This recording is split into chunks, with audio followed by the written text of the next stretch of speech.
अस्सलाम वालेकुम, I am doctor Hafsa Halidan. I am a physiotherapist and women health specialist. आज के इस वीडियो में मैं आपको बताऊंगी कि वुमेन हेल्थ स्पेशलिस्ट बेसिकली है क्या और ये किस तरह से गायनोकोलॉजिस्ट से डिफ़र करता है। तो सबसे पहले हम बात करते हैं कि वुमेन हेल्थ स्पेशलिस्ट है क्या, मींस वुमेन हेल्थ क्या है। वुमेन हेल्थ बेसिकली मेडिसिन की ब्रांच है जो कि फोकस करती है वुमेन्स के ट्रीटमेंट पे, उनकी कंडीशंस पे, और ये टारगेट करती है वुमेन के फिज़िकल और मेंटल हेल्थ वेलबींग पे।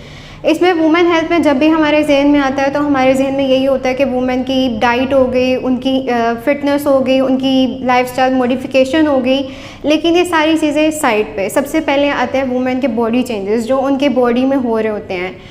ख़वातीन जो है वो अपने चेहरे को निखार लेती हैं, अपने बालों को संवार लेती हैं, अपने हाथ पाँव को निखार लेती हैं, लेकिन जो मेन इंपॉर्टेंट चीज़ है वो उनका पेल्विक ऑर्गन है, पेल्विक फ्लोर मसल्स हैं। पेल्विक फ्लोर एक पूरा का पूरा आपका एरिया है जो कि आपके कोर मसल्स को भी स्टेबलाइज करता है, आपके इवन हर चीज़ में इंक्लूड होता है। इसमें आपके जो मसल्स आते हैं इसमें आपका ब्लैडर है, यूट्रस है, वेजाइना है, ये सब जो है वो मिलके पेल्विक फ्लोर बनाते हैं। सो पेल्विक फ्लोर जो है वो हमारे बॉडी का एक ऐसा ऑर्गन है, ऐसा पार्ट है जो कि सबसे अंडर डायग्नोज्ड और सबसे अंडर द कारपेट है। मतलब इसको ना तो सही से एग्जामिन हो पाता है, ना तो इसको लोग सही से चेकअप करवा पाते हैं, ना इसको असेस करवा पाते हैं कि बेसिकली इशू क्या है। सो वुमेंस के बेसिकली 90% जो इश्यूज़ होते हैं वो पेल्विक फ्लोर से ही रिलेटेड होते हैं। अगर आपको बैक पेन होगी, आपको लेग पेन होगी, anything, before pregnancy, after pregnancy, before marriage, during menstruation, during menopause जब आपका स्टार्ट होता है, तो ये सारी चीज़ें जो हैं आपके पेल्विक फ्लोर से ही रिलेटेड होती हैं। ब्रेस्ट कैंसर की अवेयरनेस अब जाके पाकिस्तान में आई है, और ये क्यों आई है? क्योंकि इस चीज़ में हमारी बहुत ज़्यादा नॉलेज कह लें, पहले हमारे यहाँ ब्रेस्ट कैंसर में इतनी अवेयरनेस नहीं थी, मतलब लोग इतने पढ़े लिखे नहीं थे। अब जैसे जैसे लोग पढ़ रहे हैं उनमें अवेयरनेस आ रही है, तो ब्रेस्ट कैंसर को ये एडवर्टीज़मेंट के थ्रू भी इसकी अवेयरनेस को और ज़्यादा उजागर किया जा रहा है। इवन के अब क्रिकेट मैच होता है तो क्रिकेट मैच में भी वो ब्रेस्ट कैंसर डे पे पिंक रिबन्स क्रिकेटर्स को पहना देते हैं, जिसकी वजह से उसमें से मज़ीद उनकी अवेयरनेस ज़्यादा हो जाती है। लेकिन सैड बात ये है कि जैसे कि ब्रेस्ट कैंसर का डे मनाया जाता है, उस तरह से पेल्विक फ्लोर का या पेल्विक डिसफंक्शन का कोई डे या कोई इस तरह का स्पेसिफिक इवेंट नहीं होता कि जिसकी अवेयरनेस दी जाए। तो बेसिकली बात ये है कि हम ब्रेस्ट कैंसर को अब जाके पाकिस्तान में इतनी ख़वातीन, इतनी लड़कियां कब से, कितने सालों से ब्रेस्ट कैंसर की वजह से मर रही हैं, लेकिन अब जाके उसकी एडवर्टीज़मेंट स्टार्ट हुई है, अब जाके उसकी अवेयरनेस स्टार्ट हुई है।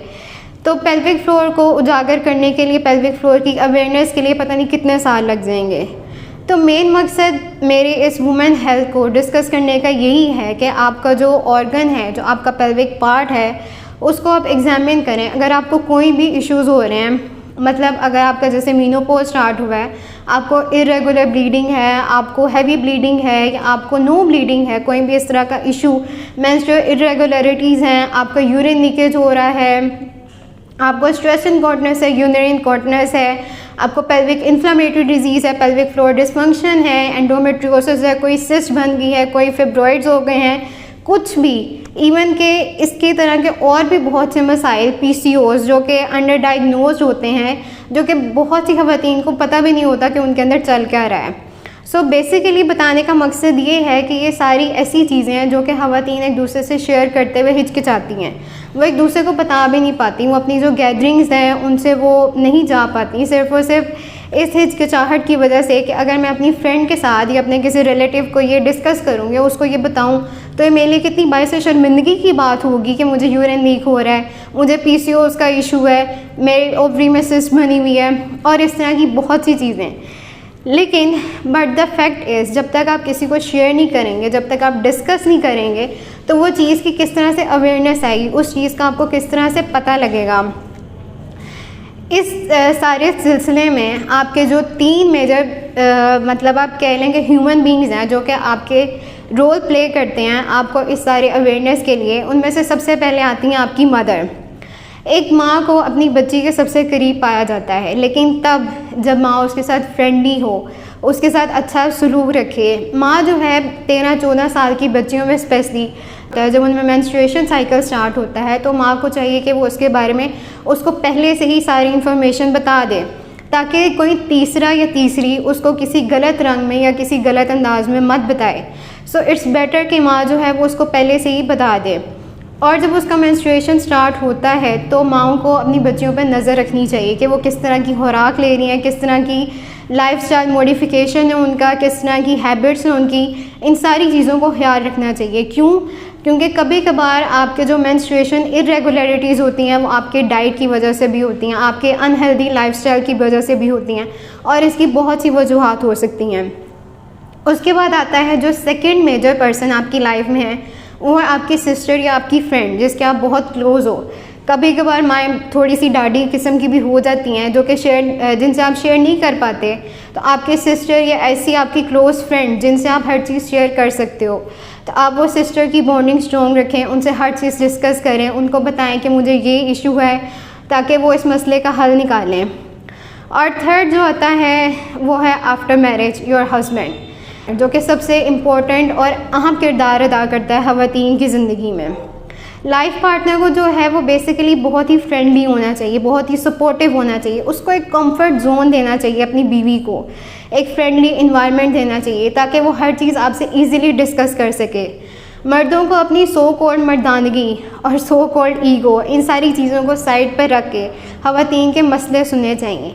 वो सिर्फ ये समझते हैं कि ख़वातीन का रोना धोना और ये वो, लेकिन नहीं, कभी आप उन्हें सुने तो सही, कभी आप उन्हें समझें तो सही, कभी आप उन्हें देखें तो सही कि उनके क्या इश्यूज़ हैं। आपकी जो फीमेल पार्टनर होती है, जो ख़वातीन होती हैं, वो आपकी जनरेशन को आगे लेके चलती हैं। तो जब तक उस जनरेशन को आगे लेके जाने में कोई कॉम्प्लिकेशन आ रही है, कोई इशू आ रहा है, तो आप उस चीज़ को डिस्कस करें, उसको रिजॉल्व करें, ना कि आप उसको ताना दें। सो बेसिकली 3 मेजर जो ह्यूमन बींग्स हैं वो आपकी लाइफ में बहुत इंपॉर्टेंट रोल प्ले करते हैं, ख़ासकर ख़वातीन की। आप उन रोल्स में से एक सपोर्टिव मदर बन जाएं, एक सपोर्टिव सिस्टर बन जाएं और एक सपोर्टिव और फ्रेंडली हस्बैंड बन जाएं।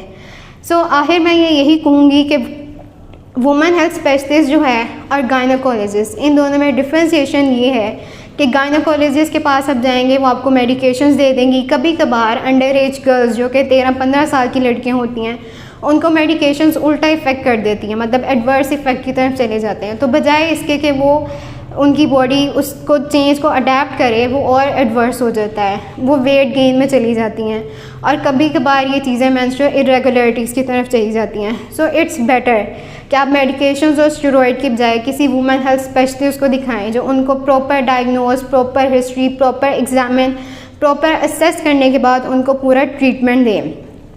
Now the choice is yours. आप लोग पढ़े लिखे हैं, आप लोग गूगल पे हर चीज़ देख लेते हैं। गायनोकोलॉजिस्ट का काम बेसिकली ये होता है कि वो आपको लेबर में हेल्प कर देती हैं, आपके बेबी डिलीवरी में हेल्प कर देती हैं, आपको मेडिकेशंस लिख देती हैं। बट वुमेन हेल्थ स्पेशलिस्ट जो है वो आपको एक्सरसाइज गाइडेंस के साथ साथ आपका प्रॉपर लाइफस्टाइल मॉडिफिकेशन करती हैं, आपका पेल्विक एग्ज़ाम करती हैं, आपको पूरा का पूरा ट्रीटमेंट देती हैं, और असेस करने के बाद आपके जो कॉम्प्लिकेशंस और इश्यूज़ हैं वो रिजॉल्व हो जाते हैं। सो अगर आपके सराउंडिंग में या आपके इर्द गिर्द आपकी वुमेन को, आपके सिस्टर को, आपकी मदर को, आपकी सबसे इम्पोर्टेंट आपकी वाइफ को ये इशू हो, तो आप प्लीज़ वुमेन हेल्थ स्पेशलिस्ट के पास आएँ ताकि वो उनको प्रॉपर असेस कर सकें, उनको प्रॉपर देख सकें और फिर उसका ट्रीटमेंट कर सकें। देखने और सुनने का बहुत शुक्रिया।